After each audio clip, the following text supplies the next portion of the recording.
ஓம் சாந்தி. எல்லோரும் குஷியாக இருக்கிறீங்களா? 24/7/2026 சாக்கார முரளி பாப்தாதா சொல்கிறாங்க, இனிமையான குழந்தைகளே, இந்த மகாபாரத யுத்தத்தில் இந்த பழைய மரம் முற்றிலும் அழிந்து போகும். பழைய சிருஷ்டி மரம், மனித சிருஷ்டி மரம். அதனால் யுத்தத்துக்கு முன்னாடியே பாபா கிட்டேருந்து முழு ஆஸ்தியை பெற்றுக்கொள்ளுங்கள். சமஸ்தப்பரில் அதுக்கப்புறம் வாய்ப்பு இருக்காது. இன்னொன்று பாபாவும் இருக்க மாட்டார். லௌகிக அப்பா அம்மா கூட சொல்லுவாங்களே, நான் இருக்கும்போதே நல்லா படிச்சுக்கூடா, அதுக்கப்புறம் நமக்கு யாரும் கிடையாது. இது உண்மையிலே இப்போதைக்கான விஷயம் இல்லையா? பாபா இப்போ நிரப்புறதை வச்சு தான் நம்மளுடைய 5000 வருஷ தலைவிதி இருக்குதுன்னா, எவ்வளோ சின்சியராக பாபாவை நினைத்து அந்த ஆஸ்தியை அடையணும், பாபாவின் ஸ்ரீமத் படி நடக்கணும். கேள்வி: பாபாவுக்கு மாதாக்களின் குழு வேணும், ஆனாலும் அந்த குழுவுக்கு ஒரு விசேஷத்தன்மை இருக்கணும். அது என்ன தெரியுமா? தேஹி அபிமானி, அதாவது ஆத்ம அபிமானியாக இருக்கிற, முழு முயற்சி செய்கிற அந்த மாதிரி குழு தான் பாபாவுக்கு வேணும், மாதாக்களின் குழு. அதே நேரத்தில் ஆத்ம அபிமானியாக இருக்கிற, முயற்சி பண்ணிக்கிட்டே இருக்கக்கூடிய குழு தேக உணர்வில் இருக்கிற மாதாக்கள் கிடையாது. நாம் தூய்மையாகி தூய்மையான உலகத்தை உருவாக்கணுன்ற அந்த பக்கா போதை இருக்கணும். தூய்மை இழந்துடவே கூடாது. ஏன்னா மாதாக்களின் குழு திருமணமானவர்கள், கணவன் கூப்பிட்டாருன்னு போய் பலகீனமாக விழுந்துடக்கூடாது இல்லையா? தூய்மை இழந்துடக்கூடாது. நானும் தூய்மையாகி உலகத்தையே தூய்மையாக்கணுன்ற அந்த போதை இருக்கணும். அந்த மாதிரி குழு வேணும். அதேமாதிரி நஷ்டமோகாவாக இருக்கிற குழு அப்படின்னு அர்த்தம், முற்றிலும் பற்றில்லாத குழுவாக இருக்கணும். இல்லை, என் கணவன் சொன்னார் கேட்கக்கூடாதுன்னு, என் குழந்தை சொன்னார், என் என் குழந்தை சொன்னார், இது மாதிரி நிறைய மாதாஸ் போயிடுவாங்க. அவங்க தேவை கிடையாது பாபாவுக்கு. ஸோ அதான் டெஸ்ட் பேப்பர் வச்சு எடுக்கிறார். முற்றிலும் பற்றில்லாத குழு இருக்கணும். அப்போ தான் ஏதாவது அதிசயம் நிகழ்த்தி காட்ட முடியும். தூய்மையாக இருக்கணும், தூய்மையை ஆக்கணும், பற்றில்லாமல் இருக்கணும். அப்போ தான் அந்த மாதாக்களை வைத்து பாபா அதிசயம் செய்வார். யார் மீதும் மோகம் இருக்கக்கூடாது. ஏன்னா மோகம்ன்ற கயிறு அதிக நஷ்டத்தை ஏற்படுத்திடும். பாருங்கள், காமம் அதிக நஷ்டத்தை ஏற்படுத்தும்னு சொல்லியிருக்காரு, கோபம் அதிக நஷ்டத்தை ஏற்படுத்தும்னு சொல்லியிருக்காரு. இன்றைக்கி மோகமும் அதிக நஷ்டத்தை ஏற்படுத்துன்றார். அது உண்மை தானே? அது மோகத்தினால தானே நிறைய பேர் விட்டுட்டு போயிடுறாங்க. ஓம் சாந்தி. ஏன்னா நிறைய பேர் நீ கல்யாணம் பண்ணலன்னா நாங்கள் செத்துடுவோன்னு பயமுறுத்தி எல்லாம் பெண்களை கல்யாணம் பண்ணி வச்சுருக்கிறாங்க. சாங்க மோகம். ஆனால் அதே நேரத்தில் டக்குன்னு முடிவு எடுத்துட்டேன், அவ்வளோதான், நான் சரண்டர் அப்படின்னு விட்டுட்டு போகிறவங்களும் இருக்கிறாங்க. அப்படி இருக்கிறவங்க தான் சரண்டர் சிஸ்டர்ஸ் பெரும்பான்மையானவர்கள். இந்த மாதிரி பற்று இதெல்லாம் யோசிச்சுட்டு இருந்தாங்கன்னா அவங்களுக்கு சரண்டரே ஆக முடியாது. ஓம் சாந்தி. இனிமையிலும் இனிமையான குழந்தைங்க, நமக்கு இனிமையிலும் இனிமையான பாபா ஞானத்தை கொடுத்து சொர்க்கவாசி ஆக்கிறதுக்காகத்தான் இங்கே வந்திருக்கிறாருன்னு தெரிஞ்சிருக்கிறாங்க இல்லை? நம்மளை சொர்க்கத்துக்கு அழைச்சிட்டு போகிறதுக்காக, அந்த சொர்க்கத்துக்கு நம்மளை தகுதிப்படுத்தி அழைச்சிட்டு போகிறதுக்காக வந்திருக்கிறார். இது குழந்தைங்களுடைய புத்தியில் இருக்குது. ஒவ்வொருத்தருக்கும் இதையே நாம் புரிய வைக்கணும். நாம் ஆத்மா. இந்த நினைவு யாத்திரையினால தான் தூய்மையாகிறோம். இல்லை, நான் ஆத்மான்றது ரொம்ப ரொம்ப முக்கியம். நான் ஆத்மானாலே ஆத்மாவுடைய அப்பா நினைவு, அப்பா கொடுக்குற ஆஸ்தி நினைவு எல்லாமே ஞாபகம் வந்துடும். ஸோ ஆதாரம் ஆத்மா, மூல மந்திரம் ஓம் பண்ணுவாங்க இல்லையா? கரெக்டு தான். அந்த ஆத்மான்றதை வச்சு தான் மற்றது எல்லாமே வருது. ஸோ இந்த நினைவு யாத்திரை, நான் ஆத்மான்னு இருக்கும்போது அந்த ஆத்மா தான் போகுது இங்கேருந்து சத்தியுகத்துக்கு. அதன் மூலமாக தான் நம்ம தூய்மையாகிறோம். எவ்வளோ ஈஸியான யுக்தியை பாபா சொல்கிறார். ஸோ தூய்மையாகிறதுக்கு என்ன பண்ணணும்? பாபாவை நினைவு செஞ்சால் போதும். பாபா ஒரு வினாடியில் முக்தி, ஜீவன் முக்தி ஆஸ்தியை கொடுக்கிறார். எப்போ அப்பான்னு நினைத்து ஒரு வினாடி நினைவு பண்ணுறீங்களோ அப்போவே உங்களுக்கு ஆஸ்தி கன்ஃபார்ம் ஆகிடுது. இப்போ எல்லோரும் ஜீவன் பந்தனத்தில் இருக்கிறாங்க. ஸோ கடைசி நேரத்தில் கூட எல்லோருக்கும் அந்த கடவுள் மேலே நம்பிக்கை வந்து ஒரு செகண்ட் நினைக்கும் போது தான் முக்தி அடையிறாங்க. அஞ்ஞானிகள் கூட இன்றைக்கி எல்லோரும் பந்தனத்தில் சிக்கிட்டு இருக்கிறாங்க. ராவண ராஜ்யத்தில் கட்டுப்பட்டு இருக்கிறாங்க. ஸோ இது பாபாவுக்கு தெரியும், குழந்தைகளாக நமக்கு தெரியும், வேறு யாருக்குமே தெரியாது. எல்லையற்ற தந்தையை நாம் நினைவு செஞ்சோம்னா ஆத்மாவுக்குள்ள மிகுந்த குஷி இருக்கணும் அப்படின்ற நிச்சய புத்தி இருக்குது இல்லையா? இது போதை. ஆனால் இந்த போதைக்கு முயற்சி பண்ணணும். மனிதர்கள் நிறைய விஷயத்தில் காமம், போதை வஸ்துக்கள், விதவிதமான உணவு சாப்பிட்றது, ஊரை சுற்றுறது, இந்த மாதிரி போதைக்கு அடிமையாக இருக்கிறாங்க. அந்த போதையெல்லாம் நம்ம வெல்லணும் அப்படின்னா பாபாவை நினைவு செய்து வரக்கூடிய அந்த போதையில் மூழ்கி இருக்கணும். அதுதான் நமக்கு பாதுகாப்பு.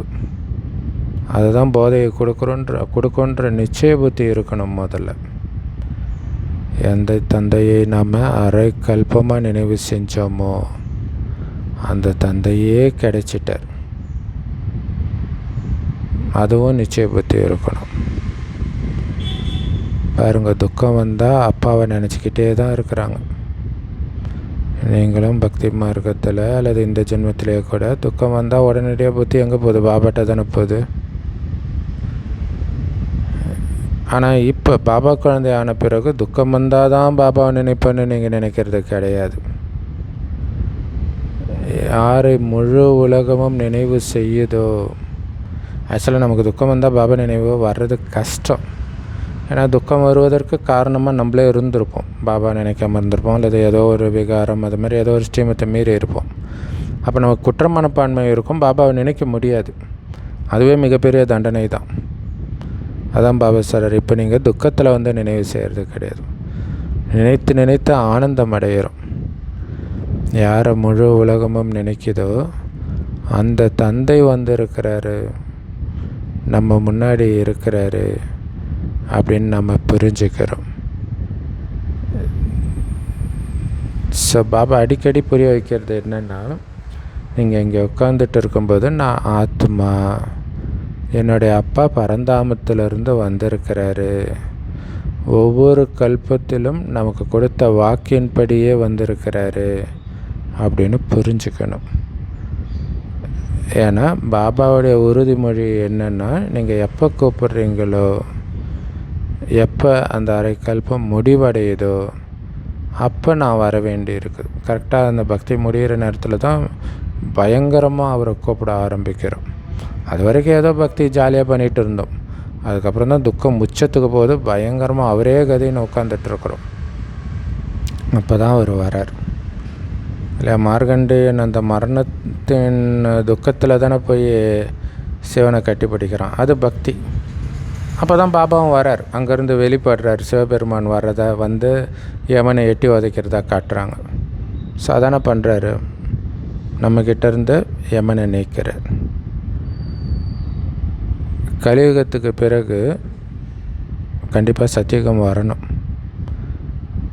அப்போ கலியுகத்தை சத்தியுகமாக மாற்றுறதுக்கு ரெண்டுத்துக்கும் இடையில் பாபாவும் வர வேண்டி இருக்குது. இது குழந்தைகளாகிய உங்களுக்கு மட்டும்தான் தெரியும். இது சங்கம யுகம், பாபா வந்துட்டார். ஸோ குழந்தைங்க நீங்களும் இப்போ சேவை செய்கிறீங்க. ஒவ்வொரு நாளும் அறிமுகம் கொடுத்துக்கிட்டே இருக்கிறீங்க.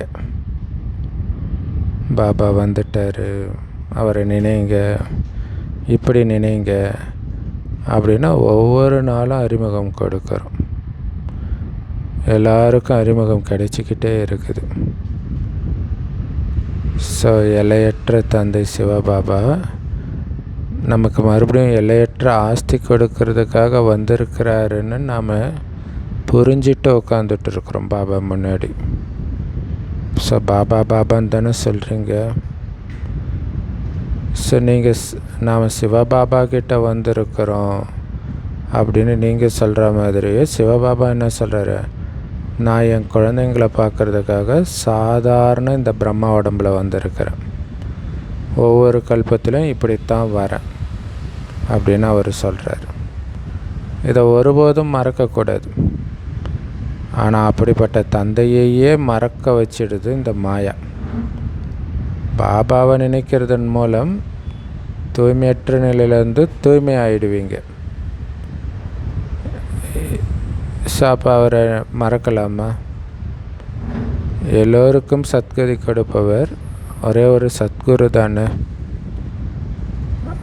அதனால தான் சீக்கியர்கள் கூட சத் ஸ்ரீ அகால் அப்படின்னு பாடுறாங்க. பதித்த பாவனர் தான் சத்குருன்னு சொல்லப்படுறார். ஸோ சத் ஸ்ரீ அகால்னா சத்தியமானவர், உயர்ந்ததிலும் உயர்ந்த, மரணமற்றவர் இல்லையா அப்படின்னு சொல்கிறாங்க. ஆத்மா தான் அவரை கூப்பிடுது. ஸோ கூப்பிட்டதுனால அவர் வந்துட்டார். அவரை சந்திக்கிறதுக்காகத்தான் நாம் வந்திருக்கிறோம். அவரை நேரடியாக சந்திக்கிறதுக்காக மதுபன் வந்திருக்கிறோன்னு நமக்கு தெரியும். எப்படி பெரிய பெரிய மனிதர்கள் ஒருவர் மற்றவரை சந்திக்கிறதுக்கு போகிறாங்க, அவங்களுக்கு எவ்வளோ மகிமை இருக்குது இல்லையா. ஒரு நாட்டு தலைவர் இன்னொரு நாட்டு தலைவரை சந்திக்க போகிறாங்கன்னும் போது அவ்வளோ மகிமை இருக்குது இல்லையா. ஸோ அதனால் ரொம்ப விமர்சையாக ஆடம்பரத்தின் குஷியோட பேண்டு வாத்தியத்தோடு சந்திக்கிறாங்க. ஆனால் இங்கே உயர்ந்ததிலும் உயர்ந்த தந்தை குப்தமான வேஷத்தில் வந்திருக்கிறார். அவர் வந்தது யாருக்குமே தெரியல. உங்களுக்கு மட்டும்தான் தெரியும் யார் வந்திருக்கிறாருன்ட்டு. அவர் தூர தேசத்தில் வசிக்கிற பிரயாணின்னு சொல்லப்படுறார். ஆக்சுவலாக பாபா வந்து தண்டோரா போட்டெல்லாம் சொல்லியிருக்கிறார். சில இடங்கள் அப்படியும் சொல்லியிருக்கிறாங்க. ஆனாலும் மக்கள் எழுந்திருக்கலை. பட் கடைசியில் அந்த உலக அழிவின் பொழுது எழுந்திருப்பாங்க. ஏன்னா இப்போ கடவுள் வருவாரான்னு ஏங்கிட்டு இருப்பாங்க. அந்த நேரம் சொல்லும்போது எழுந்திருப்பாங்க. தூர தேசத்திலிருந்து வந்திருக்கிறாரு அப்படின்னு புரிஞ்சுக்குவோம். ஏன்னா அவர் தூர தேசத்தில் வசிக்கிறவர், இங்கே வசிக்கிறவர் கிடையாது. அதே மாதிரி ஆத்மாக்களாகிய நாம் கூட அதே தூர தேசத்தில் பரந்தாமத்தில் வசிக்கிறவங்க தான். இங்கே பயணியாகி வந்திருக்கிறோம், அவ்வளோதான். பாகத்தை நடிக்கிறதுக்காக. சூப்பர்லையா, நடிக்கிறதுக்காக வந்திருக்கிறோம் பயணியாக. நடிப்பு முடிஞ்சோடனே கிளம்பிடுவோம். இது மைண்டில் இருக்கணும். இது ஆக்சுவலாக நிறையா படங்களில் வெளிப்பட்டுருக்குது. ஆட்டம் முடிந்தால் ஓட்டம் எடுப்போம், தங்கமே ஞானம் தங்கமே. இன்னும் கூட நிறையா படங்களில் வரும். நாடகத்தின் உச்ச காட்சி நடக்குதம்மா அப்படின்னு வரும். ஸோ அது எல்லாமே இப்போதைய விஷயம், இப்போ நடந்துகிட்டு இருக்குது. ஸோ பாபா புரிய வைக்கிற ஒவ்வொரு வார்த்தையும் உலகத்தில் யாருக்குமே தெரியாது. ஆனால் வேதங்களில் கொஞ்சம் கொஞ்சம் வந்துருக்குது, அதுக்கான அர்த்தமும் அவங்களுக்கு தெரியாது. ஸோ நீங்கள் தான் நேரடியாக பாபா கிட்ட கேட்குறீங்க, அதை நீங்கள் தான் நல்ல தாரணை பண்ணணும். நீங்கள் எல்லோரும் இந்த கர்மக்ஷேத்திரத்தில் பயணிகளாக இருக்கிறீங்க. ஆனால் உண்மையிலே நாம் வசிக்கிற இடம் சாந்தி தாமம்னு பாபா சொல்கிறார் இல்லையா. இங்கே காரியம் செய்வதற்காக அல்லது நடிப்பதற்காக பயணம் செஞ்சு வந்திருக்கிறோம். இது நம்ம இடமே கிடையாது. ஏலியன்றாங்க. நம்ம எல்லாருமே ஏலியன் தான். இந்த இடத்தை சார்ந்தவர் யாருமே கிடையாது. எல்லாம் மண்ணின் மைந்தன் அது இதுன்றாங்க. நம்ம இந்த இடத்த சார்ந்தவங்களே கிடையாதுன்றார் பாபா. நான் இந்த இடத்த சார்ந்தவன் நினைக்கிறது தான் பிரச்சனையேன்றார். நாம் சாந்தி தாமத்தை சார்ந்தவர்கள். பிறகு தான் இந்த டாக்கி உலகத்தில், அதாவது சத்தத்தின் உலகத்துக்கு வரும். பாருங்களேன், பரந்தாமத்தில் அமைதியாக இருப்போம், அது பேரே சாந்தி தாமம். சூக்ஷ்மவதனத்துலேயும் அமைதியாக தான் இருப்போம். ஆனால் இந்த உலகத்தில் பேசுகிறதுக்கு அடிமையாயிட்டோம். ஸோ அதிலிருந்து நீங்கள் நல்லா பார்த்தீங்கன்னா ஒரு குடும்பம் உயர்ந்து இருக்குதா இல்லையான்றது அந்த குடும்பம் அமைதியாக இருக்கிறத வச்சு பார்த்துக்கலாம். நான் சின்ன வயசில் ஒரு சில ஃப்ரெண்டு வீட்டுக்கு போயிருக்கோம். அவ்வளோ அமைதியாக இருக்கும், ஆச்சரியமாக இருக்கும். எங்கள் வீட்டில் எந்த நேரமும் சத்தம் போட்டுக்கிட்டே இருப்போம். அதுதான் ஜாலின்னு நினச்சிட்ருக்குறோம். ஆனால் அந்த ஒரு 2-3 ஃப்ரெண்டோடைய வீடு இப்போ வரைக்கும் ஞாபகம் இருக்குது. ஸோ அப்போ அந்த அமைதி தெரியுது பாருங்க. அப்போ நம்ம ஆரம்பத்திலே வந்ததுனால அந்த சத்தத்துக்கு அடிமையாயிட்டோம் போல இருக்குது.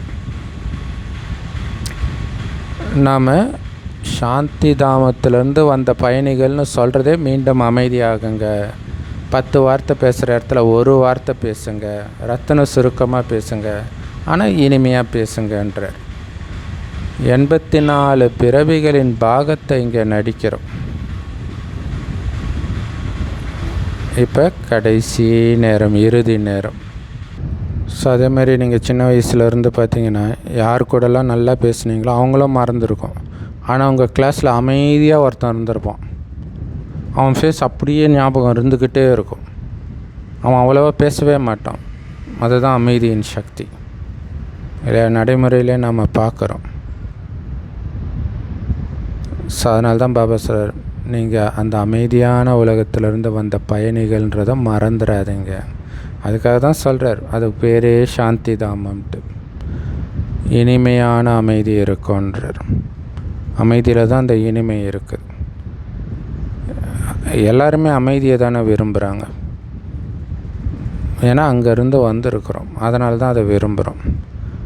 84 பிறவிகளின் பாகத்தை இங்கே நடிக்கிறோம். பெரும்பாலும் பார்த்திங்கன்னா இந்த சினிமா இதெல்லாம் பார்த்து தான் சத்தம் போடவே ஆரம்பிக்கிறோம். யார் அதிகமாக சினிமா பார்க்குறாங்களோ அவங்களுக்கு அதிகமாக பேசுகிற பழக்கம் இருக்குது. இல்லாட்டினா நம்மளுடைய இயல்பான குணம் கிடையாது பேசுறது. 84 பிறவிகளின் பாகத்தை நாம் இங்கே நடிக்கிறோம். இது இறுதி நேரம், கடைசி பிறவி. அதனால் பாபா வந்திருக்கிறார். இந்த பழைய சிருஷ்டியை புது சிருஷ்டியை மாற்றுறதுக்காக வந்திருக்கிறார். ஸோ இது சித்திரங்களும் ரொம்ப தெளிவாக இருக்குது. சிவபாபா பிரம்மா மூலமாக புது உலகத்தை ஸ்தாபனை பண்ணுறார். மற்றபடி கிருஷ்ணர் மூலமாகவோ விஷ்ணு மூலமாகலாம் ஸ்தாபனை பண்ணுறது கிடையாது. பிரம்மா மூலமாக தான் ஸ்தாபனை நடக்குது. அதனால தான் படைக்கும் கடவுள் பிரம்மான்ட்டாங்க. ஆனால் படைக்கிறது சிவபாபா பிரம்மா மூலமாக சொர்க்கத்தை படைக்கிறார். அதுக்கு தான் வராரு. சாதாரண உடம்பில் வரார். ஏன் சாதாரண உடம்புன்னு சொல்கிறாருன்னா, இத்து போன பழைய உடம்பில் வரார், புது உடம்பில் வரல. இந்த உலகமே தூய்மையற்ற உலகமாக இருக்குது. அங்கே தூய்மையானவர் ஒருத்தர் கூட கிடையாது. தூய்மையான உடம்பில் அவர் வந்திருக்கலாமேன்னா இங்கே யார் தூய்மையானவர்? ஒருத்தர் கூட கிடையாது. பாவிகளின் உலகத்தில் புண்ணியவான் யார் இருக்க முடியும்? முதல் நம்பரில் உள்ள லக்ஷ்மி நாராயணனே தூய்மையற்றவர் ஆகிடுறாங்க. அப்புறம் யார் தூய்மையானவராக இருக்க முடியும்? ஏன்னா யார் முதல் நம்பர் தூய்மையாக இருந்தாங்களோ அவங்களே முழு அரச வம்சத்தோடு கூடவே தூய்மையற்றவர் ஆகிட்டாங்கன்றார். இல்லை, அந்த அரசர்கள் பிரஜைகள் எல்லாம் அந்த வம்சமே தூய்மை இழந்துடுச்சுன்றார். ஏன்னா அதுதான் இருக்கிறதுலே உயர்ந்தது, அதுவே தூய்மை இழந்துடுச்சு. நாம் உண்மையில் அந்த தெய்வீக தர்மத்தை சார்ந்தவர்களாகத்தான் இருந்தோம். ஆனால் அந்த தேவதா தர்மத்தை சார்ந்த அத்தனை பேரும் இப்போ சூத்திர தர்மத்தினராக ஆகிட்டோம். பாருங்களேன், கர்ணன் சூரியனுக்கு பிறப்பான். உண்மையில் அவனை சூரிய புத்திரக்காரன் தான் கூப்பிடணும். ஆனால் எல்லோரும் என்ன கூப்பிடுவாங்க? சூத்ர புத்திரக்காரன்னுவாங்க. அப்போ ஒரு சூத்ரர் அவரை வளர்க்குறாரு அப்படின்னு அந்த கதைப்படி. அப்போ சூரிய வம்சத்தை சார்ந்தவர்கள் நாம் சூத்திரர்களால் வளர்க்கப்படுறோம். ஏன்னா நாம் பிறக்கும்போது எல்லாருமே சூத்திரர்கள். இப்போ சூத்திரர்களுக்கு தானே பிறக்க முடியும். அதான் பாபா சொல்கிறார். அது நம்மளுடைய கதை தான். சூரிய புத்திரனாக இருந்ததும் நாம தான், சூத்திர புத்திரனாக மாறினதும் நாம தான். அமெரிக்கா போன்ற நாடுகளில் பெரிய பெரிய பணக்காரர்கள் இருக்கலாம். ஆனாலும் சத்தியுகத்தின் முன்னாடி அமெரிக்காலாம் ஒன்றுமே கிடையாதுன்றார். நேற்று சொல்கிறார் இல்லையா, இன்றைக்கி நீங்கள் எவ்வளோ செலவு பண்ணாலும் சொர்க்கத்தின் சுகத்தை உங்களால் அனுபவிக்கவே முடியாதுன்றார். அப்போ அது எவ்வளவு சுகமாக இருக்கும்னு யோசிச்சு பாருங்களா இல்லையா? இன்றைக்கி கூட இளையராஜா சொல்கிறார், எங்கள் அம்மா ஏதோ கஞ்சியோ ஏதோ ஒன்று வைப்பாங்க, அது 5 ஸ்டார் ஹோட்டலில் சாப்பிட்டா கூட அந்த டேஸ்ட்டு அதுக்கு இணை கிடையாதுன்றார். ஸோ அந்த சுகம் இல்லையா போக போக காணாமல் போயிடுறத பார்க்குறோம். அப்போ 5000 வருடம் முன்னாடி இருக்கிற சுகத்தை இப்போ எடுத்துகிட்டு வர முடியுமா? ஏன்னா அமெரிக்கா போன்ற நாடுகள்லாம் பின்னாடி தான் இந்த மாதிரி ஆகி இருக்குது. இதெல்லாம் அல்ப காலத்தின் பகட்டு. America, Dubai. ஸோ துபாய் எவ்வளோ பிரச்சனைக்கு உள்ளாச்சு இந்த போர்லன்றதையும் பார்க்குறோம். அப்போ அல்பகால பகட்டு தானே அது. ஏன்னா விநாசம் நடந்தே ஆகணும். குழந்தைங்க உங்களுக்கு ரொம்ப அதிக போதை இருக்கணுன்றார். பாருங்களேன், உலகம் அழிய போது அடுத்த லைனே சொல்கிறார், உங்களுக்கு அதிக போதை இருக்கணுன்றார். குரானில் வரும், ஏதோ ஒன்றத்தை கடவுள் அழிப்பேன் அது இதுன்னு சொல்லிவிட்டு அல்லாஹ் மிக்க கருணையாளன்னு இருக்கும். அப்படியே முரண்பட்டு இருக்கும். அந்த மாதிரி விநாசம் நடந்தே ஆகணும். ஆனால் குழந்தைங்க உங்களுக்கு மிக அதிக போதை இருக்கணும். ஏன்னா உலகம் அழிவதே நமக்காக. உலகம் பிறந்தது எனக்காகன்னு ஒரு பாட்டு வரும் இல்லையா, அது மாதிரி உலகம் அழிவதும் நமக்காக தான். ஏன்னா அழிந்தால்தான் புது உலகம் பிறக்கும். அந்த புது உலகம் நமக்காக தான். அந்த புது உலக சொர்க்கத்தின் எஜமானர்களாக நம்மளை மாற்றுறது பாபா. அவரையே குழந்தைங்க நினைவு செய்யலைன்றது எவ்வளோ பெரிய அதிசயம்ன்றார். நினச்சாதான் எஜமானர் ஆக முடியும். எஜமானராக ஆக்கக்கூடியவரையே நீங்கள் மறக்கிறீங்கன்றது எவ்வளோ பெரிய அதிசயன்றார். எவ்வளோ பெரிய நன்றி கெட்டத்தனம். அதுவும் ரொம்ப முக்கியமானது. காரணம் என்னென்னா, மாயா நினைவு செய்ய விட மாட்டேங்குது. அதனால தான் குழந்தைங்க நினைக்க மாட்டாங்க. ஸோ அதனால தான் குழந்தைங்க சொல்கிறாங்க, பாபா மாயா எங்களை நினைவு செய்யவே விட மாட்டேங்குது பாபான்றாங்க. அதுக்கு பாபா சொல்கிறாரு, அரே பாபா உங்களை 21 பிறவிக்கு சொர்க்கத்தின் எஜமானராக ஆக்கிறார். அவரை நீங்கள் நினைக்க முடியாதா? மனிதர்கள் காசுக்காக கொலை செய்யக்கூட தயங்கிறது கிடையாது. அப்படி இருக்கும்போது 21 ஜென்மத்திற்கான வருமானம், கரெக்டாக சொன்னால் 5000 வருஷத்துக்கான வருமானமே, அவரை நினைத்தாலே போதும். நீங்கள் கொலையெல்லாம் பண்ண தேவையில்லை இல்லையா? எந்த கஷ்டமும் கொடுக்கல. அந்த நினைவு பண்ண முடியாதா? ஒரு சின்ன புள்ளியாக அவரை நினைக்க முடியாதா இல்லையா? பிரஜைகளும் கூட சொர்க்கத்தின் எஜமானர்களாக ஆகிறாங்க. ஸோ ஆக்சுவலாக நம்மளுடைய நினைவு சின்னம் சிதம்பரம் நடராஜர் கோயிலில் அழகாக இருக்குது இல்லை? சிதம்பரம் நடராஜர் கோயிலில் நீங்கள் அப்படியே சிவனை பார்க்குறதுக்கு நிற்கும் பொழுதே அப்படியே பெருமாளையும் பார்க்கலாம். அதுவும் என்னது, படுத்துட்டு இருக்கிற கோலம் ரொம்ப பெருசாக பிரம்மாண்டமாக. பெருமாள் கோயிலில் கூட ஸ்ரீரங்கத்தில் அந்த மாதிரி இருக்கும். ரொம்ப ரேரான கோயிலில் தான் அப்படி இருக்கும். அப்போ அது சூப்பரான நினைவுச்சினம் இல்லையா? அந்த நாராயணன் ஆகிறதுக்காக நான் அப்பாவை நினைக்கிறேன்ற அர்த்தம் வருது. ஆனால் அந்த நாராயணன் இப்போ எப்படி இருக்கிறாரு? இறந்த நிலையில் இருக்கார். அதான் கிடந்த கோலம் அப்படின்றாங்க. உயிரோடு இறந்த நிலை நாராயணன் ஆகிறதுக்காக. சதம் பாபா கேட்குறார், 21 பிறவிக்கு சொர்க்கத்தின் எஜமானராக ஆக்கிறேனே, என்னை நினைவு பண்ண முடியாதா? பிரஜைகள் கூட சொர்க்கத்தின் எஜமானர்களாக ஆகிறாங்க இல்லையா? எல்லோருமே அங்கே சுகமாக தான் இருப்பாங்க. பிரஜையாக இருந்தாலும் சரி, ராஜாவாக இருந்தாலும் சரி. இப்போ அதே மாதிரி எல்லோரும் துக்கத்தில் தான் இருக்கிறாங்க. நாடாறு மாதமப்பா, காடாறு மாதமப்பா, ராஜாக்களின் கதை இது தான்ப்பா, நம்ம நில தேவையில்லைப்பான்னு ஒரு பாட்டு வரும். அவங்க அப்படி இருந்தாங்களே தெரியாது. எல்லா ராஜாவுக்கும் அப்படி வந்துடாது. ஆனால் இன்றைக்கி எல்லா ஆட்சியாளர்களுக்கும் இதான் நிலை இல்லை. 5 மாதம் ராஜா, அதுவும் ராஜா மாதிரி இருப்பாங்கன்னு சொல்ல முடியாது. அவ்வளோ துக்கம் வரும். எப்போ வேணாலும் ஆட்சி கலையிற மாதிரி அழுத்தம் கொடுத்துக்கிட்டே இருப்பாங்க எதிர்க்கட்சிகள். ஏதாவது ஒரு பிரச்சனையை உருவாக்கிக்கிட்டே இருப்பாங்க. அப்புறம் ஆட்சியே போச்சுன்னா முடிஞ்சு போச்சு. அவங்க மேலே கேஸு போட்டு எதுக்கு அந்த ஆட்சியை பிடிக்கிறாங்கன்னே ஆச்சரியமாக இருக்குது. ஸோ அவ்வளவு துக்கத்தில் இருக்கிறாங்க எல்லாருமே. பிரதம மந்திரியாகட்டும், ஜனாதிபதியாக இருக்கட்டும், இரவு பகலாக கவலையில் தான் இருக்கிறாங்க. ஸோ அதே மாதிரி சண்டைலாம் நடந்தால் எத்தனை பேர் இறக்குறாங்க பாருங்கள். ஆனால் மகாபாரத யுத்தம் கூட புகழ் பெற்றதுன்னு உங்களுக்கு தெரியும். ஆனால் உண்மையிலே மகாபாரதத்தில் என்ன நடந்துச்சுன்னு யாருக்குமே தெரியாது. உங்களுடைய புத்தியில் தான் பாபா இதையெல்லாம் பதிய வைக்கிறார். மகாபாரத யுத்தத்தில் எல்லாருமே இறந்து போகிறாங்க. எவ்வளோ பெரிய மனித சிருஷ்டி. ஆத்மாக்களுடைய மரம் இருக்குது. மரம் முதல்ல புதுசாக இருக்கும் பொழுது ரொம்ப சின்னதாக இருக்கும். பிறகு தான் இந்த மனித சிருஷ்டி மரம் வளர்ச்சி அடைஞ்சிக்கிட்டே இருக்குது. இல்லை, ஆரம்பத்தில் வெறும் 9 லட்சம் பேர் தான் மனிதர்கள் இருக்கிறாங்க. அப்புறம் கொஞ்சம் கொஞ்சமாக வந்து கலியுகத்தின் இறுதியில் 1000 கோடி கிட்ட வந்துடுச்சு. ஸோ இதெல்லாம் பாபா புரிய வைக்கிறார். இப்போ ஒவ்வொரு கல்பத்திலையும் எப்படி மக்கள் தொகை திடீர்னு குறையுது, அதான் மகாபாரத யுத்தம், 3வது உலகப் போர். முதல்ல தெய்வீக தர்மம் தான் இருக்கும். அப்போ தான் மரம் ரொம்ப சின்னதாக இருக்கும். அதாவது ஆதிசநாதன தேவி தேவதா தர்மம் இருக்கும் பொழுது. இப்போ எவ்வளோ விதவிதமான தர்மங்கள் இருக்குது.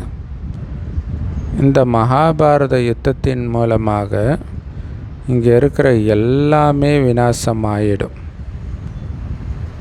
ஆனால் இந்த ஞானம் யாருக்கிட்டையும் கிடையாது. இல்லை, சொர்க்கத்தில் ஒரே ஒரு தர்மம் தான் இருக்கும். இப்போ அந்த தர்மம் மட்டும் இல்லை, ஆனால் மற்ற நிறைய தர்மங்கள் இருக்குது. இந்த மகாபாரத யுத்தம் எதுக்கு நடக்குது? மற்ற அனைத்து தர்மத்தையும் அழித்து மீண்டும் அந்த ஒரு தர்மத்தை ஸ்தாபனை பண்ண தான். இந்த அனைத்து தர்மன்றது தான் அங்கே அதர்மம்னு வருது. தர்மத்தை ஸ்தாபனை பண்ணுறது அந்த ஒரு ஆதிசநாதன தேவி தேவதா தர்மத்தை ஸ்தாபனை பண்ண வரார். இதுதான் அதோடைய அர்த்தம்னு கூட யாருக்கும் தெரியாது. ஸோ இது அதே யுத்தம் தான் அப்படின்னு அவங்க சொல்லலாம். ஆனால் இதனால் என்ன ஆக போகுதுன்னு அவங்களுக்கு தெரியாது. இல்லையா, இதுதான் மகாபாரத யுத்தம்னு கூட சொல்லலாம். ஆனால் இதனால் என்ன நடக்கும்னு அவங்களுக்கு தெரியாது. ஏன்னா அவங்க கார் இருளில் இருக்கிறாங்க, நீங்கள் தான் வெளிச்சத்தில் இருக்கிறீங்க. இல்லையா, அதாவது ஞான ஒளியில் இருக்கிறீங்க, ஞான வெளிச்சத்தில் இருக்கிறீங்க. கண்டிப்பாக விநாசம் ஆக போகுது. அதனால தான் அந்த மகாபாரத யுத்தத்துக்கு முன்னாடி நம்முடைய ஆஸ்தியை அடைவோம் அப்படின்னு நாம் சொல்கிறோம். இல்லையா, அந்த விநாசம் அடைகிறதுக்குள்ளே நாம் விநாசத்துக்கு காரணம் மகாபாரத யுத்தம். அந்த யுத்தத்துக்கு முன்னாடியே நாம் அந்த ஆஸ்தி அடைஞ்சிடணும். யுத்தம் நடக்கும்போது எதுவுமே பண்ண முடியாது. அதான் பாபா சொல்ல, வீட்டை விட்டு வெளில வர முடியாத நிலை வரும்ன்றார். அப்போ என்ன முயற்சி பண்ண முடியும் அவ்வளோ பதற்றமாக இருக்கும்போது? மற்றபடி இதை புரிஞ்சுக்கிறது ரொம்ப ஈஸி. இந்த ஞானமே ரொம்ப ஈஸி. தூய்மையாகுங்க, பாபா நினைவு செய்யுங்க, அவ்வளவுதான். ஸோ இந்த தூய்மை ஆகிறதுல தான் நிறைய பெண் குழந்தைங்க மேலே கொடுமைகள் இழைக்கப்படுது. அதுக்காகத்தான் பாபா சொல்கிறாரு, மாத்தாக்களாகிய உங்களுக்குள்ள ஒருவர் மற்றவரை பாதுகாப்பதற்காக உங்களுடைய ஒரு குழு உருவாகணுன்றார். சூப்பராக சொல்கிறாரு இல்லையா? ஆனால் ஆத்ம அபிமானியாக அவசியமாகணும், ரொம்ப முக்கியம் இல்லையா? ஒருத்தவங்க தூய்மையாக இருக்கிறதுனால கணவன் வீட்டை விட்டு துரத்தலாம். அப்போ நீங்கள் குழுவாக இருந்தீங்க அப்படின்னா அவங்களுக்கு ஒரு ஏற்பாடு பண்ணலாம். அந்த மாதிரி இருக்கிறவங்களுக்கு ஏற்கனவே அதுமாரி ஒரு பாலச்சந்தர் படம் கூட வந்திருக்கும். கல்யாணம் ஆகாதவங்க எல்லாம் ஒரே இடத்துல ரூமில் இருக்கிற மாதிரி. ஆனால் ஆத்மாபிமானியாக இருக்கணும் கண்டிப்பாக, அது ரொம்ப முக்கியம். இல்லைன்னா என்ன இருக்கும், ஒரு மாத்தாஸ் பல மாத்தாஸை கெடுக்கிறது தான் நடக்குது ஆல்ரெடி. அதெல்லாம் ஒன்றும் பிரச்சனை இல்லை. அதெல்லாம் சென்டரில் இருக்கிறவங்க தான் தூய்மையாக இருக்கணும். நம்மலாம் இருக்க தேவை. அவங்க தூய்மையாக இருக்கிறவங்கக்கிட்டே இதை திரும்ப திரும்ப சொன்னால் அவங்களுக்கு என்ன தோணும்? அப்போ தூய்மையாக இருக்க தேவையில்லை போல இருக்குன்னு தோணும். கரெக்டு தானே? இல்லை அது மாதிரி தூய்மையாக இருக்கணும் அப்படின்னு சொன்னாங்களே, ஐயோ அப்படி சொல்கிறவங்க வீடியோலாம் பார்க்காதீங்க. இப்படியெல்லாம் வேறு இருக்குது. சரி, அது கரெக்டு தான். இதை பார்க்கலன்னா தானாகவே தூய்மை இழந்துருவாங்க.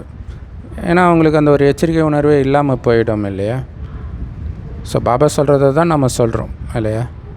ஸோ அதனால்தான் ஆத்மாபிமானியாக அவசியம் இருக்கணும். நாம் கண்டிப்பாக தூய்மை ஆகணும்.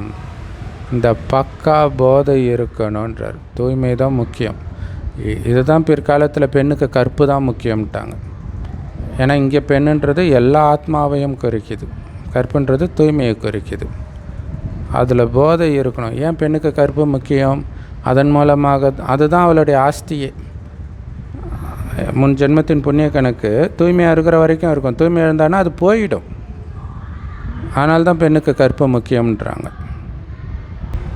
ஸோ அந்த மாதிரி தூய்மை ஆகணும் அப்படிங்கிற பக்கா போதையில் இருக்கிறவங்க தான் மற்றவங்களுக்கு இந்த ஞானத்தை புரிய வைக்க முடியுன்ற, அவங்களுக்கும் தூய்மையாக இருக்கணுன்ற ஆசையை உருவாக்க முடியும். தூய்மையாக இல்லாதவர்கள் புரிய வைத்தாலும் புரியாது. பெரும்பாலும் அவங்க புரிய வைக்க மாட்டாங்க. அதுக்கு பதிலாக தூய்மையாலும் இருக்க தேவையில்லைன்ற விஷயத்தை தான் பரப்பிட்டு இருப்பாங்க. நாம் பாபாவை நினைவு செய்யணும், தூய்மையானவர்களாக ஆகணும். ஸோ என்ன போதையில் இருக்கணும் அப்படின்னா, நாம் பாபாவை நினைக்கணும், தூய்மையானவர் ஆகணும், ஸ்வதர்ஷ்ண சக்கரதாரி ஆகணும்.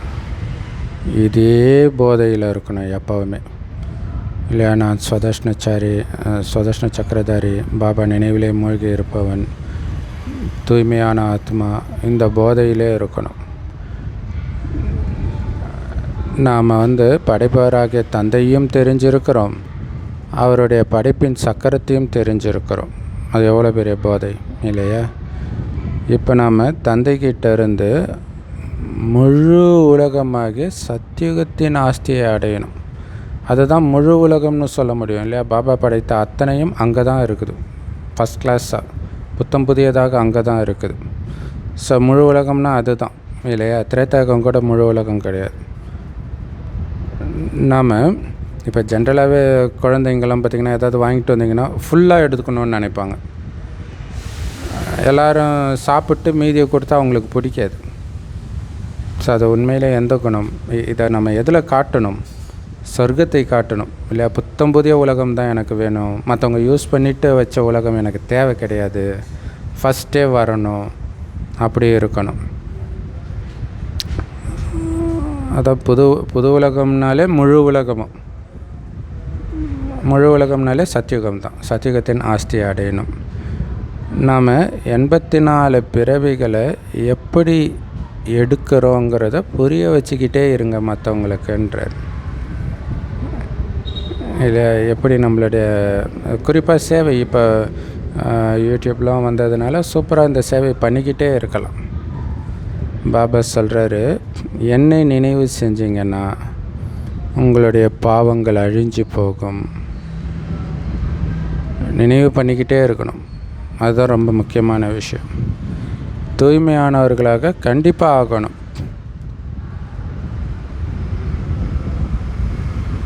பாவனம் அப்படின்னாலே தூய்மை ஆகிறதுன்னு அர்த்தம்.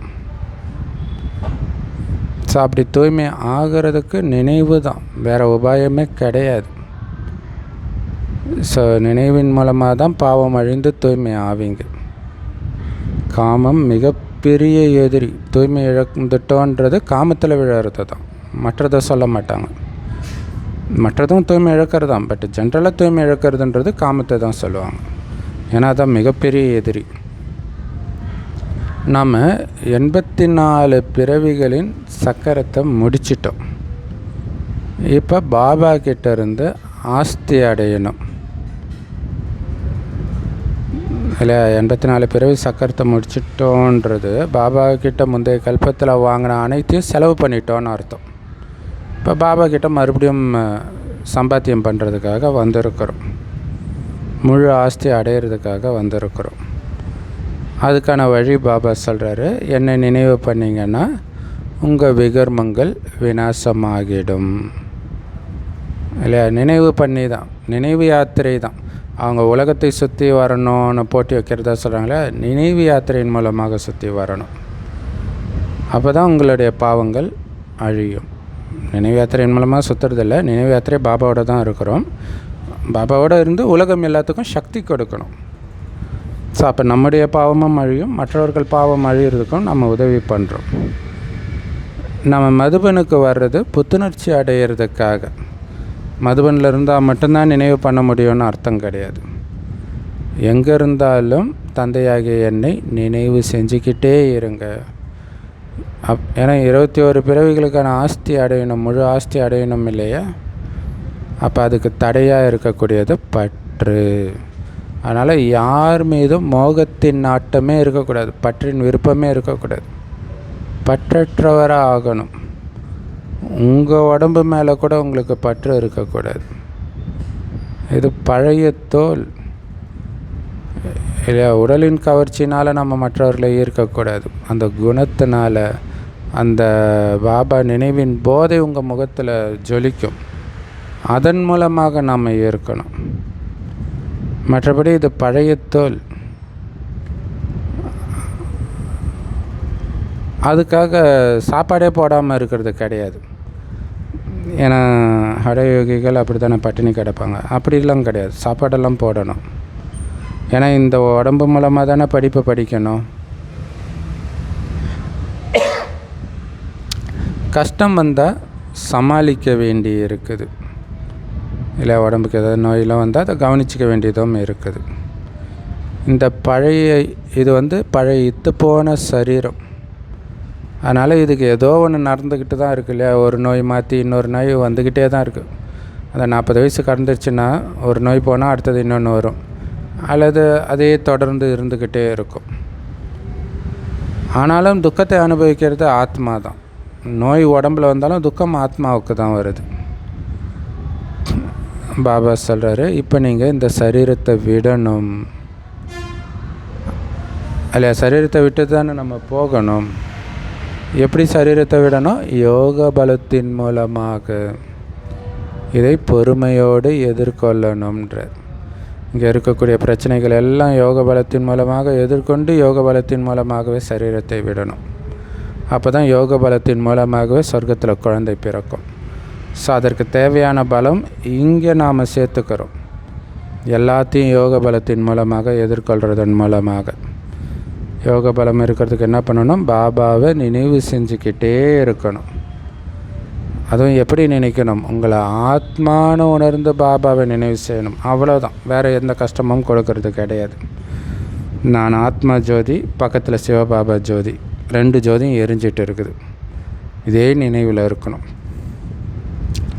இந்த நினைவில் மற்ற எல்லா லௌகீக சம்பந்தங்களும் மறந்து போயிடணும், எதுவுமே ஞாபகம் வரக்கூடாது. அப்படி இருக்கணும். நினைவாக தான் கர்மாதித்த நிலை. ஏன்னா நானே உடம்பு கிடையாது, ஆத்மான்றது பக்கா ஆயிடுச்சுன்னா யாரை பார்த்தாலும் ஆத்மா தான் தெரியும். ஆத்மா எல்லாம் ஒரே மாதிரி தானே இருக்க போகுது. அப்போ எப்படி லௌகீக சம்பந்தம்லாம் நினைவில் இருக்கும்? எல்லாம் சகோதர ஆத்மா, அவ்வளோதான். உன்னுடைய அம்மாவும் உன்னுடைய அண்ணனும் உன்னை பார்க்க வந்திருக்கிறாங்கன்னு இயேசுக்கிட்ட சொல்கிறாங்க. யார் அண்ணன் யார் அப்பான்ற அப்படின்னு அர்த்தம். அந்த லௌகீக உறவையெல்லாம் மறந்த நிலையை அடையிறாருன்னு அர்த்தம். என் பிதாவின் சொல்படி கேட்குற நீங்கள் தான் என்னுடைய சகோதரர்கள்னு சொல்கிறார். அதாவது பிராமண பரிவாரம். நான் தேகமல்ல, ஆத்மா, இது மட்டும்தான் ஞாபகம் இருக்கணும். ஆத்மாவின் தந்தை பரமாத்மா, அவ்வளோதான் ஞாபகம் இருக்கணும். நான் ஆத்மாக்களாகிய உங்களுக்கு ஆஸ்தி கொடுக்கறதுக்காக வந்திருக்கிறேன். ஆத்மா தூய்மை ஆயிடுச்சுன்னா பிறகு சரீரமும் நல்ல சரீரமாக, ஆரோக்கியமான அழகான சரீரமாக கிடைக்கும். ஸோ அப்போ இந்த உடம்பை அழகுபடுத்துறது புத்திசாலித்தனம் இல்லை, அழகான உடலை அடைவதற்கு முயற்சி பண்ணுறது தான் புத்திசாலித்தனம். அது சொர்க்கத்தில் தான் கிடைக்கும். அதுக்கு இப்போ தான் முயற்சி பண்ணணும். என்ன முயற்சி பண்ணணும்?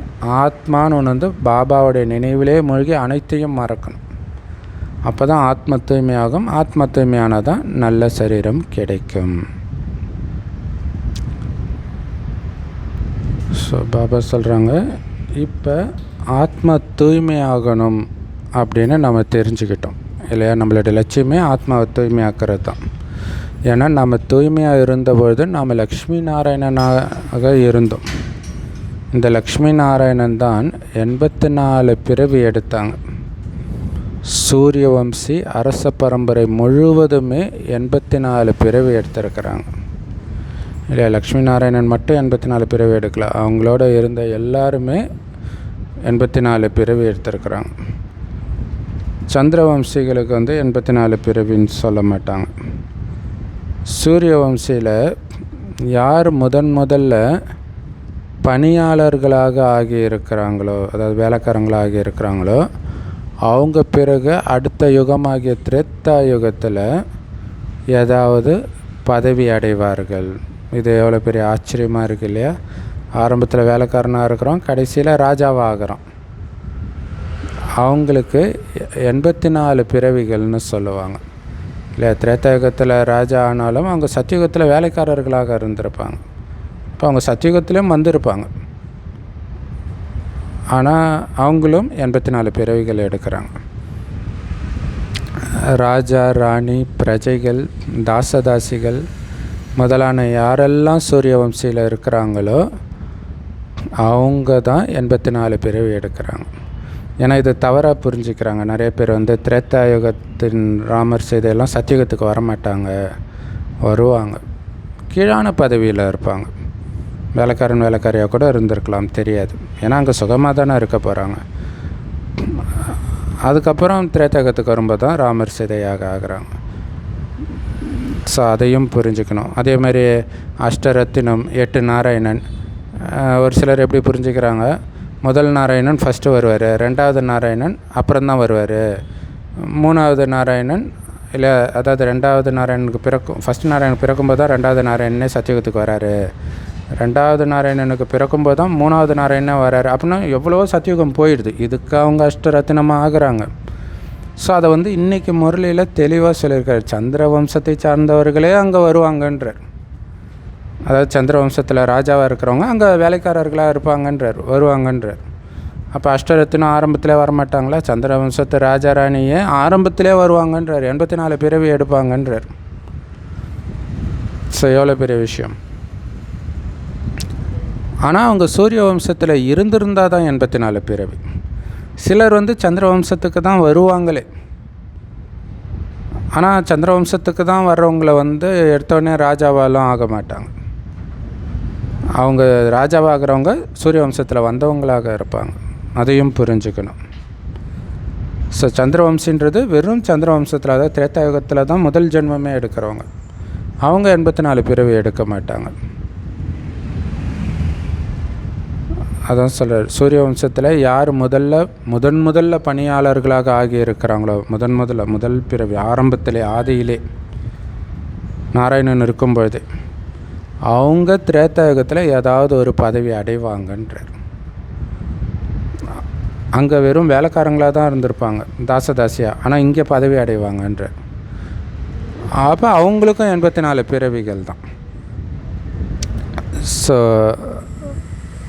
சூரிய வம்சத்தில் வரக்கூடிய ராஜாராணி, பிரஜைகள், தாசதாசிகள் எல்லாருமே 84 பிறவி எடுக்கிறாங்க. ஸோ இப்படியெல்லாம் உங்களுக்குள்ளேயே நீங்கள் பேசிக்கணும். ஸோ இதுக்கு பேர் தான் ஞான சிந்தனை பண்ணுறது. இந்த ஞானத்தை சிந்தனை பண்ண மற்ற விஷயங்களெல்லாம் உங்களுடைய புத்தியை விட்டு போகும்.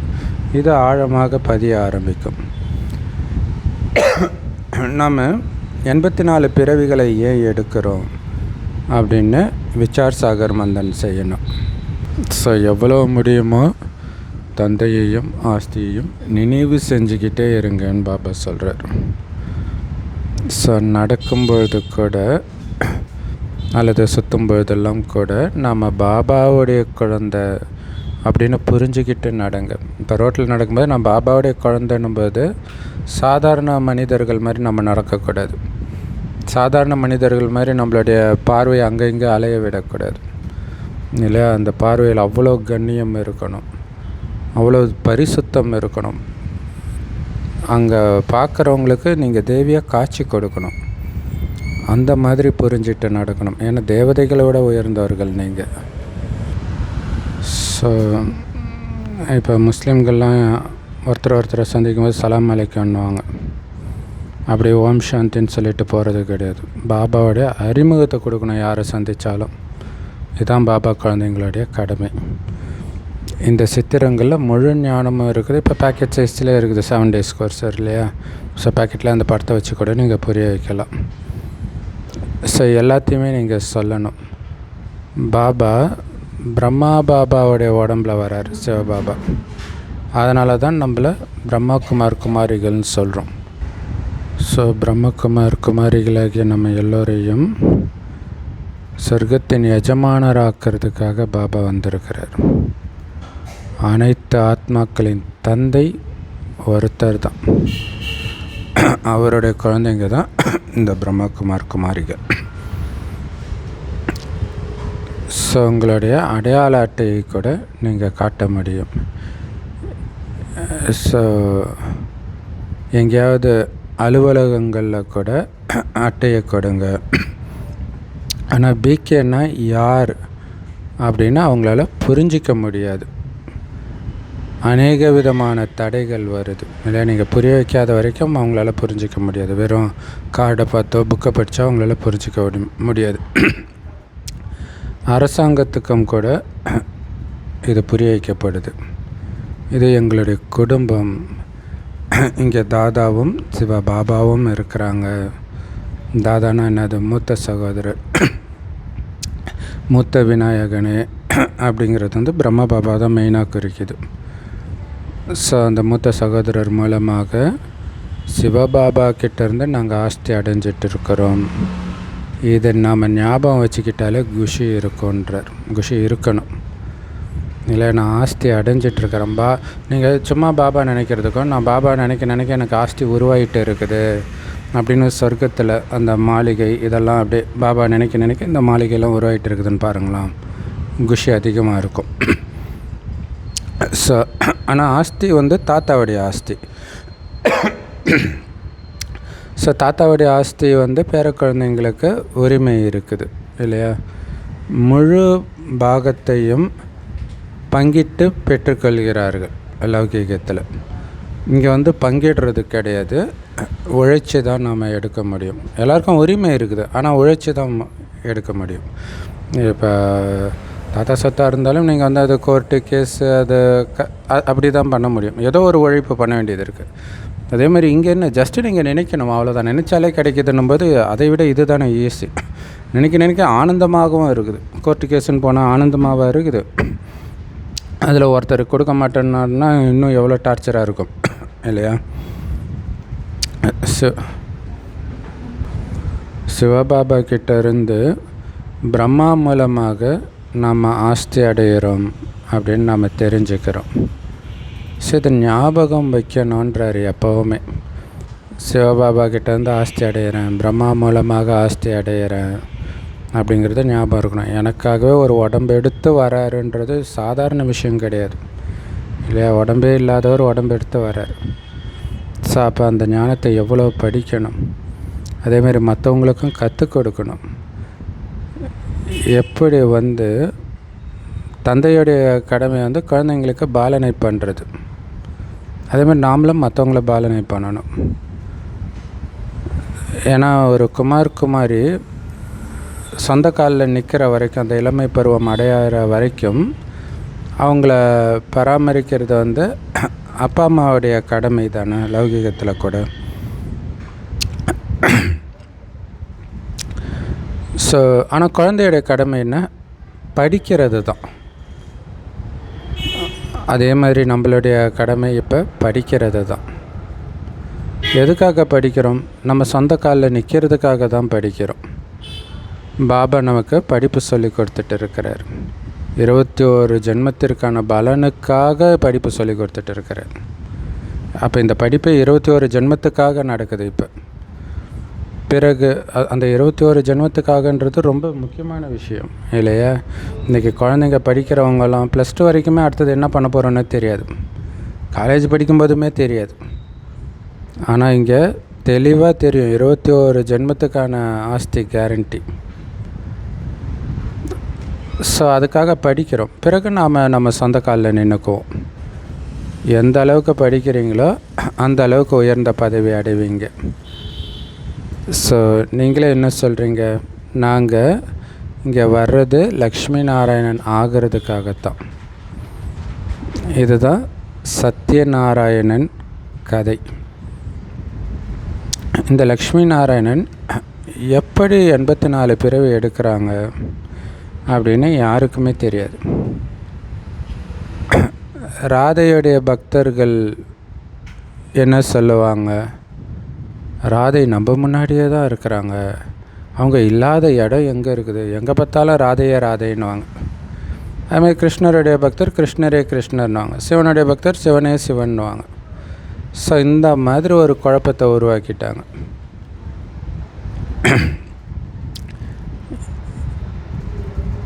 வெறும் ஆதாம் ஏவாளுக்கு மட்டும் சொர்க்கத்தை படிச்சிருப்பாரா கடவுள்னு கேட்குறான். ஏன் முடியாதுங்க? அவர் நினச்சா என்ன வேணாலும் முடியும்னு முஸ்லீம் பிரதர் சொல்கிறார். அப்புறம் நம்ம என்ன பண்ணுறது இல்லையா? அப்படி இருக்கிறாங்க குழப்பத்தில். அப்படி அந்த வேதத்தை எழுதி வச்சுட்டாங்க. ஈஸ்வரன், ராதை, கிருஷ்ணர் எல்லாருமே சர்வவியாபின்னு நினச்சிட்டு இருக்கிறாங்க. எல்லாமே ஈஸ்வரனுடைய ரூபங்கள் நினச்சிட்டு இருக்கிறாங்க. பகவான் இந்த ரூபத்தை தாரணை பண்ணி இருக்கிறாரு அப்படின்னு நினைக்கிறாங்க. எங்கே பார்த்தாலும் நீயே தான் அப்படின்னு சொல்கிறாங்க. ஸோ அதேமாதிரி யாரை பார்த்தாலும் பகவான் இந்த ரூபத்தை தாரணை பண்ணியிருக்கிறாரு, எங்கே பார்த்தாலும் நீயே தான் அப்படின்னு சொல்கிறாங்க. ஸோ பாபா சொல்கிறார், முற்றிலும் புத்தியற்றவர்களாக ஆகிட்டாங்க. ஏன்னா இது விகாரி பதித்த உலகம், அழுக்கான உலகம். சத்தியுகம்தான் நிர்விகார தூய்மையான உலகம். விகாரமற்ற உலகம் அப்படின்னா அந்த அர்த்தமே சொர்க்கம்தான்ற இல்லை, விகாரமற்ற உலகத்துக்கு அர்த்தமே சொர்க்கம் தர்ற. அங்கே தான் அப்படி இருப்பாங்க. அங்கேயும் குழந்தைங்க இருக்கிறாங்க. அவங்க எப்படி பிறப்பாங்கன்னு கேட்குறாங்க. குழந்தைங்க பிறக்கலைன்னா சிருஷ்டி எப்படி விருத்தி ஆகும்னு வேற கேட்பாங்க. ஒவ்வொரு வருஷமும் ஜனத்தொகை கணக்கு எடுக்கிறாங்க, எவ்வளோ அதிகப்படியான மனிதர்கள் உருவாகி இருக்கிறாங்க, இவ்வளவு பேர் இறந்துட்டாங்க அப்படிங்கிறத மட்டும் சொல்ல மாட்டாங்க இல்லை. இத்தனை குழந்தைங்க பிறந்தாங்கன்னு சொல்லுவாங்களே தவிர எத்தனை பேர் அந்த வருடம் இறந்தார்கள்ன்ற கணக்கை சொல்ல மாட்டாங்க. ஆக குழந்தைங்க முதல்ல தனக்கு நன்மை செஞ்சுக்கணும். நான் ஆத்மா, முதல்ல இந்த நிச்சயம் படுத்திக்கோங்க, நான் ஆத்மான்ட்டு. பாபாவை நினைவு செய்யணும். ஸோ இல்லை, நம்ம மற்றவங்களுக்கு பாபா ஞானத்தை கொடுக்கணும், முக்கியம்தான். ஆனால் அதை விட முக்கியம் உங்களுக்கு நீங்களே நன்மை செஞ்சுக்கிறது. அப்படின்னா என்ன அர்த்தம்? உங்களை ஆத்மான்னு உணர்ந்து பாபாவை நினைவு செய்கிறது இல்லை. அப்படி பாபா நினைவோடு இருந்து மற்றவங்களுக்கு ஞானத்தை கொடுக்கணும். ஸோ கடைசி காலத்தில் யார் நாராயணனை நினைக்கிறாங்களோ அவங்க சொர்க்கத்துக்கு போயிடுவாங்கன்னு எழுதியிருக்கிறாங்க. ஆனால் அது தப்பு இல்லை. அது உண்மையிலே சிவபாபாவை நினைக்கணும் கடைசி காலத்தில். ஸோ யார் அதே கவலையில் இறக்குறாங்களோ, நான் நாராயணன் ஆகணுமே அந்த கவலையிலே இறக்குறாங்களோ, அவங்க சொர்க்கத்தின் நாராயணனாகவே ஆயிடுவாங்கன்றார்.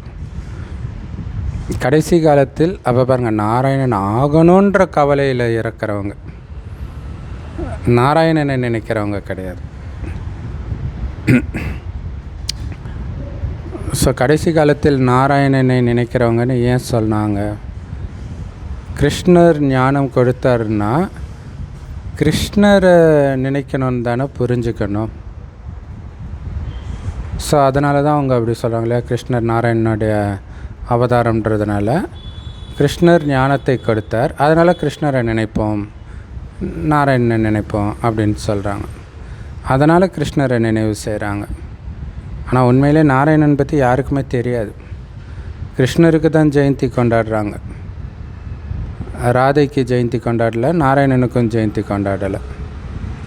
ஏன் கொண்டாடலை? கிருஷ்ணரின் ஜென்மத்தை கொண்டாடுறாங்களே, நாராயணனுடைய ஜென்மம் எங்கே போச்சு? ராதையின் ஜென்மம் எங்கே போச்சு? ஏன்னா உலகத்தின் ராஜாராணி லக்ஷ்மி நாராயணன், இவங்களை பற்றி யாருக்குமே தெரியாது. பிரஜாபிதா பிரம்மாவுடைய முகவம்சாவளிகள் இருப்பாங்க தானே, அவங்க எங்கே போனாங்க? பிரம்மா வாய் வழியாக பிறந்தவங்க இல்லையா? ஒரு உயர்ந்த நோக்கத்துக்காக தான் பிரம்மா வாய் வழியாக பிறந்திருக்கிறாங்க, கர்ப்பத்தின் மூலமாக பிறக்காமல். ஸோ அப்போ அவங்க எங்கே போனாங்க? அந்த லட்சியத்தை அடைஞ்சிருப்பாங்கல்ல, அதுதான் லக்ஷ்மி நாராயணன் பதவி. பிராமன் தேவி தேவதாய நமகன்னு சொல்கிறாங்க. பிரம்மாவுக்கு முகவம்சாவளி இருந்தாங்க தானே, இல்லை மானசீக புத்திரன்வாங்க, நாரதரை, வேதவதியை, நிறைய பேர். பிரம்மா மூலமாக சிவபாபா பிராமண தர்மத்தை ஸ்தாபனை செய்கிறார். அதை நாம் பார்க்குறோம். பிராமண தர்மத்தை பிரம்மா படைக்கலை, சிவபாபா தான் படைத்தார். ஆனால் பிரம்மா உடல் மூலமாக வந்து படைத்தார், அவ்வளோதான். ஏன்னா இந்த பிரம்மா இப்போ தான் பிரம்மா ஆகியிருக்கிறார். இவர் ஒன்றும் எப்போவும் பிரம்மா கிடையாது. ஆனால் சிவன் தான் எப்போவுமே சிவன், இல்லை வேறு யாருமே எப்போவுமே கிருஷ்ணர் அந்த மாதிரிலாம் கிடையாது. நல்லது. அற்புதமான முரளி கொடுத்த அன்பான தாய் தந்தை பாப்தாதாவுக்கு அன்பு நினைவுகள் மற்றும் காலை வணக்கம். பாபா சொல்கிறாங்க, இந்த பழைய சரீரத்தில் வாழ்ந்துக்கிட்டே படிப்பை படித்து 21 பிறவிக்கான வருமானத்தை சம்பாதிக்கணும். ஸோ அதனால் இந்த உடம்பையும் பார்த்துக்கணும். மற்றபடி இதன் மேலே பற்று தான் இருக்கக்கூடாது. பார்த்துக்கக்கூடாதுன்னு அர்த்தம் கிடையாது. கடைசி நேரத்தில் ஒரு சிவபாபாவுடைய நினைவு மட்டும்தான் இருக்கணும். அந்த மாதிரி பயிற்சி பண்ணணும். வேறு எந்த ஒரு சிந்தனையிலும் செல்லக்கூடாது. ஸோ தனக்குத்தானே நன்மை செஞ்சுக்கணும். ஆத்மான்னு உணர்ந்து ஒரு பாபாவுடைய நினைவில் மூழ்கி இருக்கிறது. வரதானம். மாஸ்டர் ஞானம் நிறைந்தவராகி அறியாமையை நீக்கக்கூடிய ஞான ஸ்வரூபம் யோகயுக்த் ஆகுங்கள். அதுக்கு விளக்கம், மாஸ்டர் ஞானம் நிறைந்தவர் ஆகக்கூடியவர்கள்கிட்ட எந்த விதமான அறியாமையும் இருக்காது. ஏன்னா அவங்க தான் ஞானம் நிரம்பியவர்களாச்சு. எப்படி அறியாமைக்கு ஆப்போசிட் தான் ஞானம், இல்லையா? அதனால் அவங்க இந்த விஷயம் எனக்கு தெரியாது அப்படின்னு சொல்லி எஸ்கேப் ஆக மாட்டாங்க. ஞான ஸ்வரூப குழந்தைங்க கிட்ட எந்த விஷயத்துக்கான அஞ்ஞானமும் இருக்க முடியாது. அதே மாதிரி யோக யுக்தாக இருக்கக்கூடிய குழந்தைகள், அது ஞான ஸ்வரூபமாக இருந்த குழந்தைங்களை பற்றி பாபா சொன்னார். இப்போ யோகத்திலே மூழ்கிய குழந்தைங்க, அவங்களுக்கு முன்கூட்டியே அனைத்தையும் அறிந்தவர்ன்ற அனுபவம் ஏற்படும்ன்ற. மாயாவுடைய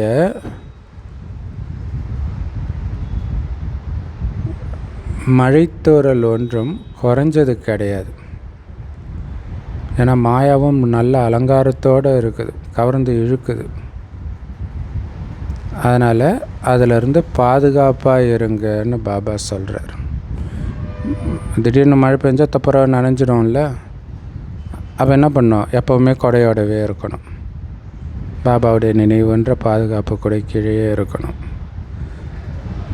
யார் மாயாவுடைய அனைத்து ரூபங்களையும் புரிஞ்சுக்கிட்டாங்களோ அவங்க தோல்வி அடையிறதுன்றது அசம்பவம்ன்றார்.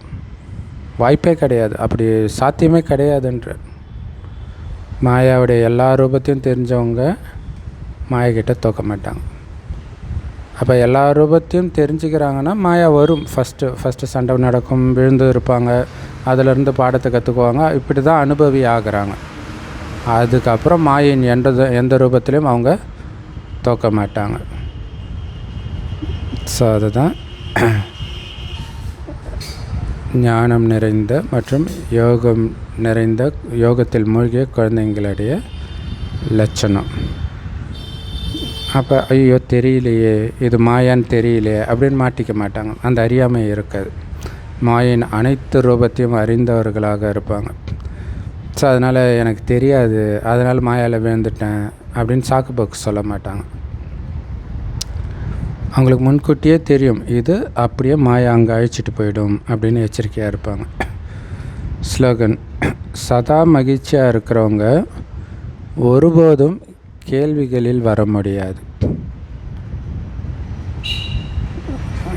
கேள்வியில் வரவங்க சதா மகிழ்ச்சியாக இருக்க முடியாது.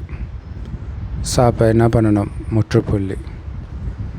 சதா மகிழ்ச்சியாக இருக்கிறாங்கனாலே டக்குன்னு முற்றுப்புள்ளி வைக்கிறாங்கன்னு அர்த்தம். எதை பற்றியும் கடந்ததை சிந்திக்கிறதே கிடையாது. முற்றுப்புள்ளி, அவ்வளோதான். கடந்ததிலிருந்து அவங்க கடந்துடுறாங்க. அவ்யக்த இஷாரா. வரதானம் ஸ்லோகன் ரெண்டுமே செம பவர்ஃபுல். அவ்யக்த இஷாரா: ஜுவால ஸ்வரூப ஸ்திதியிலிருந்து சக்திசாலி நினைவின் அனுபவம் செய்யுங்கள். அதுக்கு விளக்கம்: யோகாவில் சதா லைட் ஹவுஸ் மைட் ஹவுஸ் மனநிலையை அனுபவம் செய்யுங்க. இல்லை, ஒரு லைட்டு எரிஞ்சிக்கிட்டே இருக்குது எப்போவுமே, சூரியன் மாதிரி. அந்த மாதிரி நான் ஒளியையும் கொடுக்குறேன், சக்தியையும் கொடுக்கக்கூடிய ஒரு சூரியன் அல்லது லைட் ஹவுஸ் மைட் ஹவுஸ். அப்படி அனுபவம் பண்ணுங்கன்றார் யோகத்திலே. இல்லை, பாபாவும் நினச்சிட்டு இருக்கிறேன், அதே நேரத்தில் உலகத்துக்கு சக்தியும் கொடுத்துட்டு இருக்கிறேன். ரெண்டும் அட் அ டைமில் நடக்கணும். ஞானம்ங்கிறது லைட், ஒளி. யோகாங்கிறது மைட், சக்தி. சூப்பர் இல்லையா? ஞான ஒளி நிரம்பிய சக்தி நிரம்பியவனாக இருக்கிறேன். அதனால் ஞானம் மற்றும் யோகா ரெண்டு சக்திகளும் நிரம்பி இருக்கணும். அதாவது லைட்டு மைட்டு ரெண்டுமே நிரம்பி இருக்கணும். இதுதான் மாஸ்டர் சர்வசக்திவான்னு சொல்லப்படுது. சூப்பர் இல்லையா? லைட் ஹவுஸ் மைட் ஹவுஸ்னால் ஞான ஸ்வரூபமாகவும் யோக ஸ்வரூபமாகவும் இருக்கிறது தான். அப்படி இருக்கிறவங்க தான் மாஸ்டர் சர்வசக்திவான். ஸோ எல்லாமே பார்த்திங்கன்னா சுற்றி ஒரே விஷயத்திலே தான் வந்து நிற்கும்.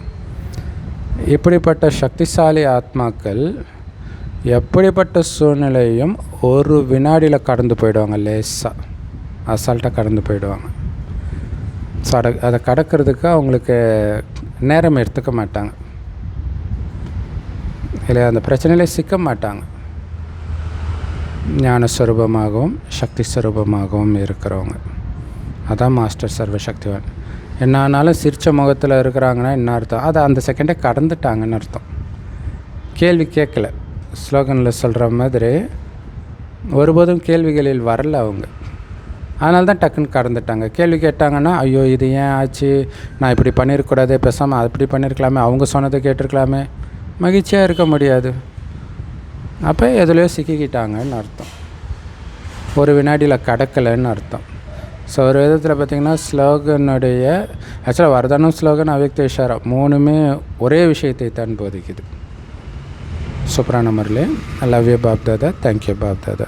குஷியாக இருங்க, குளிர்ச்சியாக இருங்க.